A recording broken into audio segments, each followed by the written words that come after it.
नमस्कार विद्यार्थी मित्रों और अध्यापक बंधुओं। मैं आपके समक्ष मातृभूमि का मान एकांकी का वाचन कर रहा हूं। इसके भाग 2 में आप सभी का स्वागत है।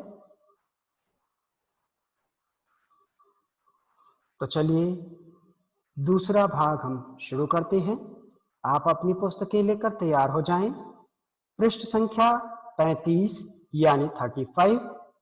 चलिए, पट परिवर्तन। चौथा दृश्य। स्थान बूंदी के नकली दुर्ग का बंद द्वार, महाराणा लाखा और अभय सिंह का प्रवेश। महाराणा। सूर्य डूबने को आया। यह कैसी लज्जा की बात है कि हमारी सेना बूंदी के नकली दुर्ग पर अपना झंडा स्थापित करने में सफलता प्राप्त नहीं कर सकी। वीर सिंह और उसके मुट्ठी भर साथी अभी तक वीरतापूर्वक लड़ रहे हैं। अभय सिंह। हाँ महाराणा, हम तो समझते थे कि घड़ी दो घड़ी में खेल खत्म हो जाएगा, लेकिन हमें छूछे वारों का मुकाबला करने के स्थान पर बजाय हाड़ाओं के अचूक निशानों का सामना करना पड़ा। यद्यपि ये लोग गिनती में थोड़े हैं, किंतु इन्होंने दीवारों की आड़ में उपयुक्त स्थान बनाकर हम पर गोली और तीर बरसाना प्रारंभ कर दिया। हमारी सेना इस आकस्मिक प्रहारों से भौचक्की हो गई। अब दुर्ग के भीतर हाड़ाओं की युद्ध सामग्री समाप्त हो गई है। आपकी प्रतिज्ञा पूरी होने में कुछ ही क्षणों का विलंब है। महाराणा। यह भी अच्छा ही हुआ कि हमारे इस खेल में भी कुछ वास्तविकता आ गई। यदि हमें बिना कुछ पराक्रम दिखाए ही दुर्ग पर अपना झंडा फहराने का अवसर मिल जाता तो मुझे जरा भी संतोष न होता। और सच पूछो तो मुझे वीर सिंह की वीरता देखकर बड़ी प्रसन्नता हुई। मैं चाहता था कि ऐसे वीर के प्राणों की किसी प्रकार रक्षा हो सकती। अभय सिंह।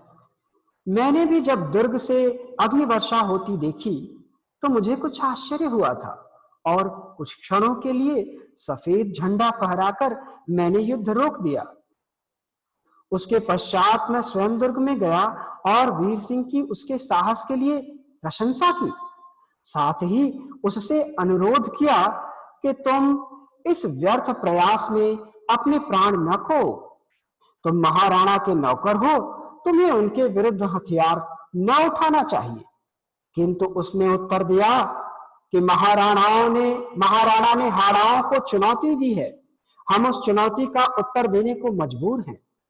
महाराणा यदि हमारे प्राण लेना चाहते हैं तो खुशी से ले ले, लेकिन हम इतने कायर और निष्प्राण नहीं हैं कि अपनी आंखों से बूंदी का अपमान होते देखें। मेवाड़ में जब तक एक भी हाड़ा है, नकली बूंदी पर भी बूंदी की ही पताका फहराएगी। महाराणा। निश्चय ही इन वीरों की जन्मभूमि के प्रति आदर भाव सराहनीय है। यह मैं जानता हूं कि इन लोगों के प्राणों की रक्षा का कोई उपाय नहीं है। इतने बहुमूल्य प्राण लेकर भी मुझे प्रतिज्ञा पूरी करनी पड़ेगी। वह देखो, दुर्ग की उस दरार में खड़ा हुआ वीर सिंह कितनी फुर्ती से बाण वर्षा कर रहा है। अकेला ही हमारे सैकड़ों सैनिकों की टोली को आगे बढ़ने से रोके हुए है। धन्य है ऐसे वीर, धन्य है वह मां जिसने ऐसे वीर पुत्र को जन्म दिया। धन्य है वह भूमि जहां पर ऐसे सिंह पैदा होते हैं। जोर का धमाका और प्रकाश होता है। महाराणा। अरे देखो अभय सिंह, गोले के वार से वीर सिंह के प्राण पखेरु उड़ गए। बूंदी के मतवाले सिपाही सदा के लिए सो गए। अब हम विजयश्री प्राप्त कर सके। जाओ, दुर्ग पर मेवाड़ की पताका फहराओ और वीर सिंह के शव को आदर के साथ यहां ले आओ। अभय सिंह का प्रस्थान। महाराणा। आज इस विजय में मेरी सबसे बड़ी पराजय हुई है।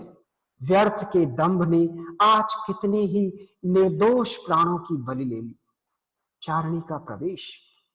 चारणी, महाराणा, अब तो आपकी आत्मा को शांति मिल गई होगी। अब तो आपने अपने सिर का कलंक का टीका धो लिया।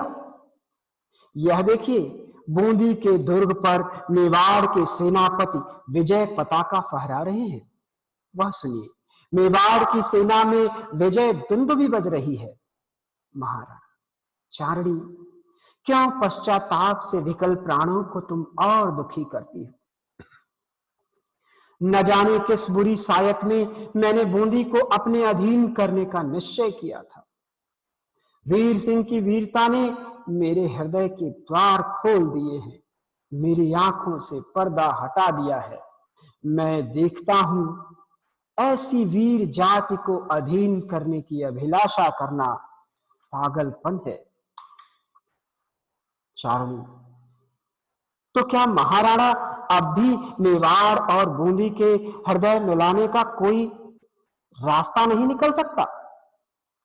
वीर सिंह के शव के साथ अभय सिंह का प्रवेश। महाराणा, शव के पास बैठते हुए। चारणी, इस शहीद के चरणों के पास बैठकर मैं अपने अपराध के लिए क्षमा मांगता हूं। किंतु क्या बूंदी के राव तथा हाड़ा वंश का प्रत्येक राजपूत आज की इस दुर्घटना को भूल सकेगा? राव हेमू का प्रवेश। राव हेमू, क्यों नहीं महाराणा, हम युग युग से एक हैं और एक रहेंगे। आपको यह जानने की आवश्यकता थी कि राजपूतों में न कोई राजा है न कोई महाराजा। सब देश, जाति और वंश की मान रक्षा के लिए प्राण देने वाले सैनिक हैं। हमारी तलवार अपने ही स्वजनों पर न उठनी चाहिए। बूंदी के हाड़ा सुख और दुख में चित्तौड़ के सिसोदियों के साथ रहे हैं और रहेंगे। हम सब राजपूत अग्नि के पुत्र हैं। हम सबके हृदय में एक ज्वाला जल रही है। हम कैसे एक दूसरे से पृथक हो सकते हैं? वीर सिंह के बलिदान ने हमें जन्मभूमि का मान करना सिखाया है।